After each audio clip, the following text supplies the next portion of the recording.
Bienvenidos al primer video del instructivo para el llenado de la ficha unificada de infraestructura educativa FUE 2023. Este material tiene como objetivo brindar las orientaciones para el adecuado llenado de la FUE 2023.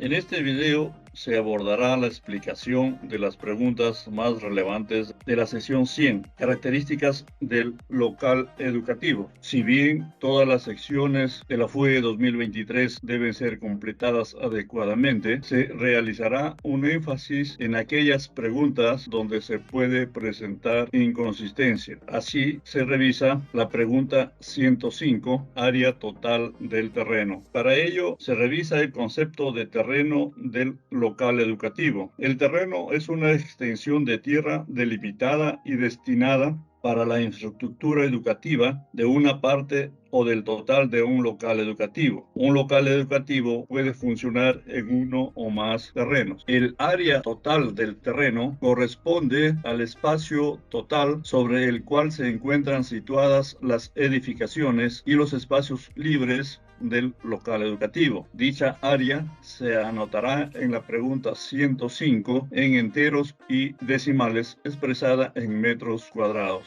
Por ejemplo, como se observa en el gráfico, el área del terreno del local educativo está conformado por la parte 1 con un área de 4.200 metros cuadrados y la parte 2 que está libre sin edificaciones con un área de 3.725.50 metros cuadrados.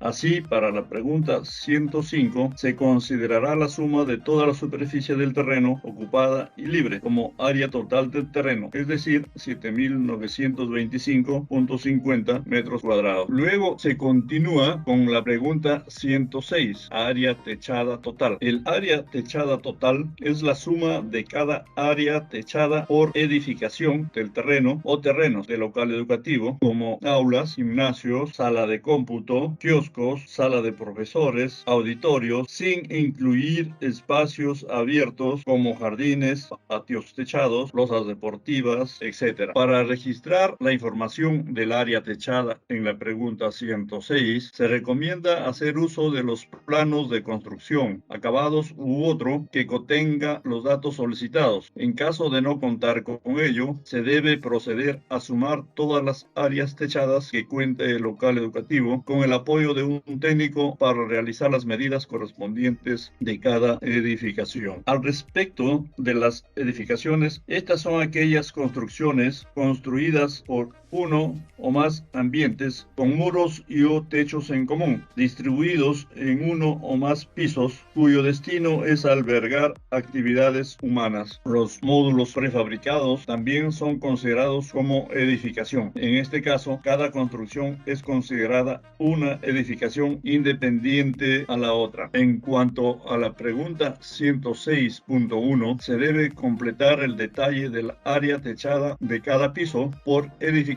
en cada terreno. Cabe aclarar que el área techada de la edificación por piso no puede ser mayor a lo llenado en la pregunta 105, el área total del terreno del local educativo. Para determinar el área de cada edificación, se debe multiplicar el largo por el ancho de cada piso de la edificación. Como se observa en el ejemplo, el largo corresponde al lado A de la edificación, mientras que el ancho corresponde al lado B. Tras realizar la multiplicación de ambos lados, se obtiene el área techada de la edificación. A continuación, se observa el ejemplo de un terreno del local educativo que tiene 4 edificaciones con diferentes características. Primero se observa la edificación 1 con igual área techada del primer y segundo piso equivalente a 130.20 metros cuadrados. Además se observan edificaciones de un solo piso como la edificación 2 con 125.80 metros cuadrados y la edificación 3 con 100.50 metros cuadrados. Por último, se puede observar casos como la edificación 4, donde el área techada del primer piso difiere con el segundo piso. En la imagen se observa que el área techada techada del primer piso es mayor, ya que considera el techo del pasadizo, mientras que el área techada del segundo piso solo considera las aulas. Así, en la pregunta 106.1 se procede a reportar el área de cada edificación. En la primera columna se registra el código del terreno con las iniciales TE01, mientras que la numeración de cada edificación se expresa como E01. Además, se especifica el número de piso y luego se señala la información del área techada, registrando los números en enteros y decimales. En este caso, se registra 130 en la columna de enteros y 20 en la columna decimales. Este registro de información se realiza fila por fila para cada uno de los pisos de las edificaciones que vimos en el gráfico anterior. Para reportar el detalle de cada edificación, de forma previa, se recomienda identificar mediante un esquema a mano alzada la distribución de las edificaciones existentes en el local educativo por cada uno de los terrenos que tenga. Además, se recomienda hacer este llenado en sentido antihorario. Por ejemplo, se observa que un local educativo tiene 3 terrenos. El terreno 1, enmarcado en rojo, está compuesto por 4 edificaciones. En tanto, el terreno 2, enmarcado en azul, cuenta con 3 edificaciones y el terreno 3, enmarcado de verde, tiene una edificación. Así, el llenado de la tabla de la pregunta 106.1 se debe hacer fila por fila, dado que la edificación 1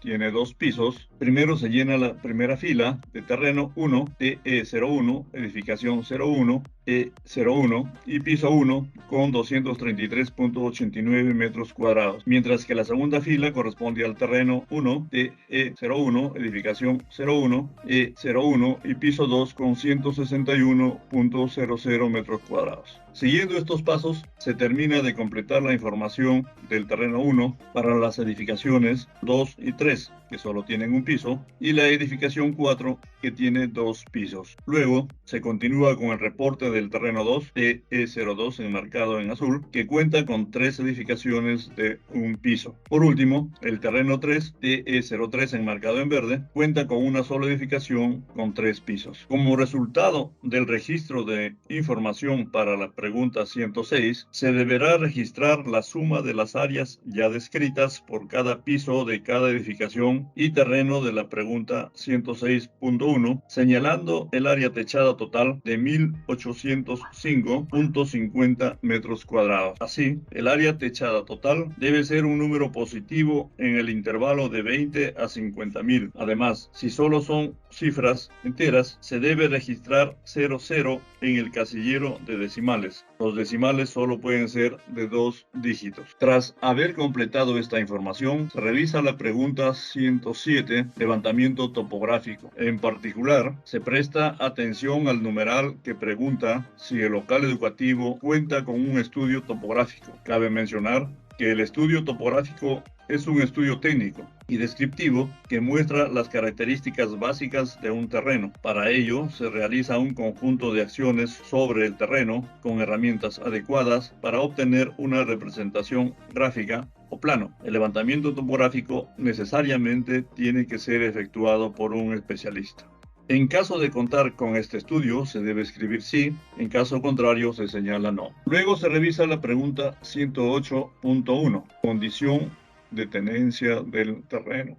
Para poder responder esta pregunta, se debe tener claro el concepto de saneamiento físico-legal. Este es el proceso destinado a la regularización física y legal del terreno con el objetivo de obtener la titularidad para su inscripción en los registros públicos. Para el registro de esta tabla se debe tener el documento o los documentos que acrediten la condición de tenencia del terreno y, de ser el caso, el documento que acredite la inscripción en los registros públicos. Así, se considera saneado cuando el terreno es propio. Ello quiere decir que el título o escritura está registrado en la SUNAR a nombre del Ministerio de Educación. Si figura como DRE o UGEL, debe efectuarse la regularización correspondiente. Por el contrario, se considera como no saneado cuando el terreno es propiedad de una tercera persona y está en condición de alquilado, prestado, cedido en uso u otro, en caso de encontrarse en casa de padres de familia, coliseo, parroquia, etc.